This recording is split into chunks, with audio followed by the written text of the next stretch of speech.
नमस्कार, आपण पाहता हिरकणी न्यूज. हिरकणी न्यूज प्रत्येक क्षण ताज्या घडामोडी आणि महत्त्वाच्या प्रत्येक बातमीसाठी नेहमी तत्पर.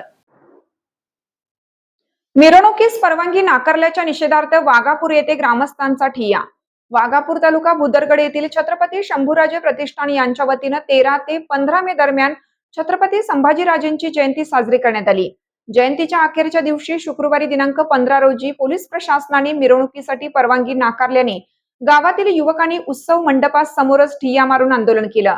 यामध्ये युवकांबरोबर महिलांचाही प्रचंड गर्दी झाली होती. गावामध्ये तणावाचे वातावरण होतं. सुमारे 2 तास ग्रामस्थांनी ठिय्या मारून देखील याकडे पोलीस प्रशासनाने साफ दुर्लक्ष केल्याचा आरोप ग्रामस्थांनी केला. पोलिसांच्या मनमानी कारभाराचा गावच्या वतीनं तीव्र निषेध करण्यात आला. रात्री 11 पर्यंत या घटनेवर काही निर्णय न झाल्याने युवकांनी शनिवारी सायंकाळी 5 वाजता सर्व दैवतांची शपथ घालून डॉल्बीच्या निनादात गावातून मिरवणूक काढण्याचा इशारा दिला आहे. वर्षभर दलित आणि सुवर्ण समाजामध्ये क्रीडांगणास नाव देण्याच्या कारणावरून तेढ निर्माण झाले. जातीय तेढ निर्माण होऊ नये, कायदा व सुव्यवस्थेचा प्रश्न निर्माण होऊ नये यासाठी परवानगी मागणाऱ्यांना लेखी उत्तर दिले असल्याची माहिती पोलीस निरीक्षक गोरख चौधरी यांनी दिली. आपल्या हिरकणी न्यूज चॅनलला लाईक करा, शेअर करा आणि सबस्क्राईब करायला विसरू नका आणि रहा अपडेट.